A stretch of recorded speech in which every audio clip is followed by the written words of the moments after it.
Hello everyone, and welcome back to our channel. Today, we are diving into a powerful political showdown that has reignited old tensions and drawn the nation's attention back to one of the most significant chapters in South Africa's democratic history, the state capture inquiry.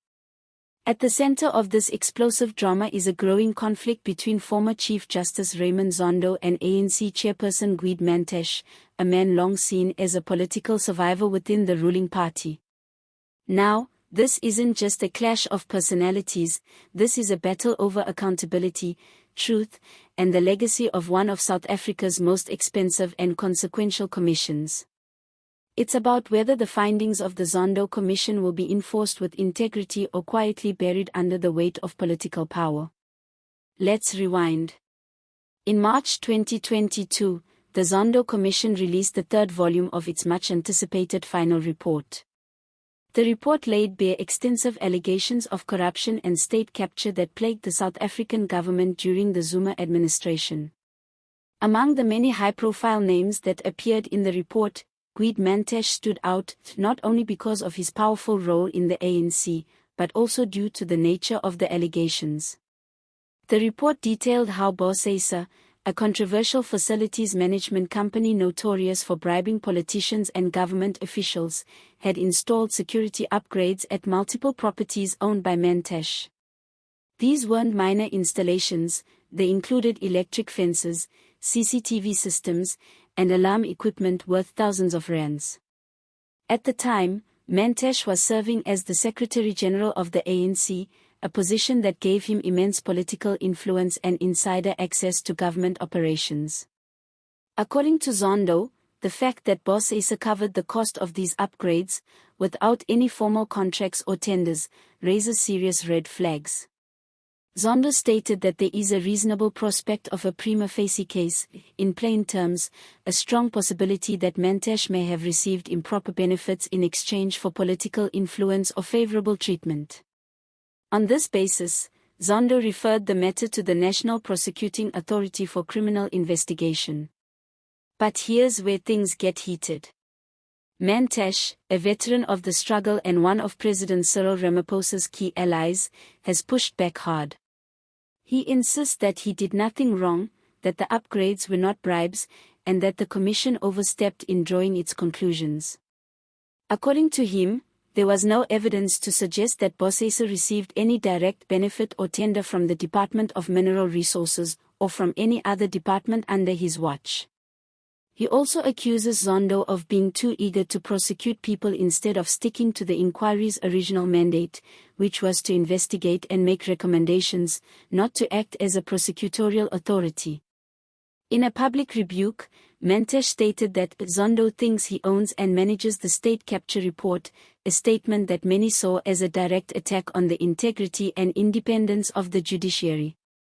Mantashe has made it clear that he intends to challenge the findings in court, possibly through a judicial review, a legal process that could delay or even invalidate the referral to the NPA.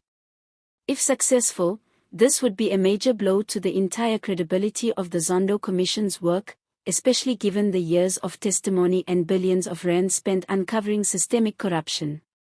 Now, let's talk about Chief Justice Zondo's response. True to form, he has remained firm, defending the Commission's work as grounded in evidence, transparency, and due process. According to Zondo, the Commission didn't target individuals arbitrarily. Every referral was based on sworn testimony, documentary proof, and the legal framework under which the inquiry operated. He reminded the public that the Commission had no prosecutorial powers, only the ability to refer evidence to the appropriate authorities. The actual decision to prosecute rests with the NPA, not the Commission. Zondo has also dismissed the notion that the Commission's work is about personal vendettas, saying that the process was always about restoring public trust in government institutions and upholding the rule of law. And what about the National Prosecuting Authority? The NPA has said that it will carefully assess the evidence provided by the Commission. Spokesperson Thunzi Moga clarified that the Zondo Commission was not a criminal investigation, it was an inquiry. Therefore, the NPA must now determine whether there is sufficient admissible evidence to proceed with formal charges.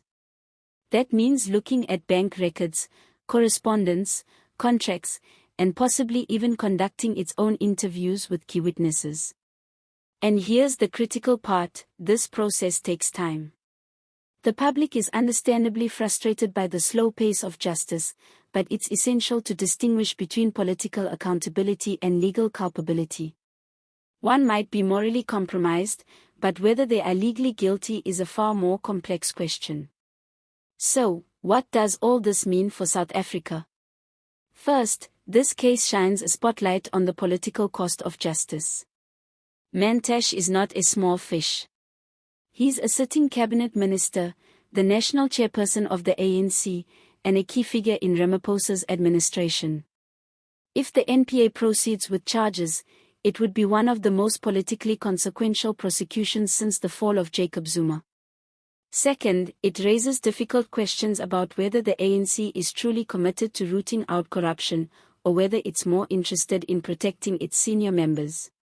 Ramaphosa has publicly supported the work of the Zondo Commission, but critics argue that his actions haven't matched his rhetoric. So far, few senior politicians implicated in the report have faced real consequences. And third, it's about public confidence. After years of revelations from the Zondo Commission, the South African public is watching closely to see whether justice will be done, or whether state capture was simply replaced by state silence. This standoff between Zondo and Mantashe isn't just about one man's security upgrades. It's about whether South Africa will honor its commitment to democratic accountability, or whether political power will once again be allowed to trump the rule of law. So what happens next? If the NPA finds enough evidence, Mantashe could face prosecution. If not, the case may fade from the headlines, and the public will be left wondering what the point of the Zondo Commission really was.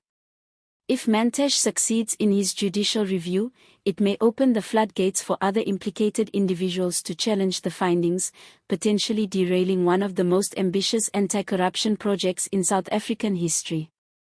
Either way, this story is far from over. Let us know in the comments, do you think Zondo was right to recommend criminal investigations? Is Mantashe being unfairly targeted, or is this a necessary step toward justice? And do you believe the ANC has the political will to act on the Zondo Commission's findings?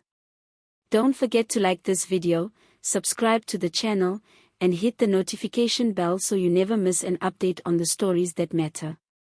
Thanks for watching, and as always, stay informed, stay critical, and see you next time.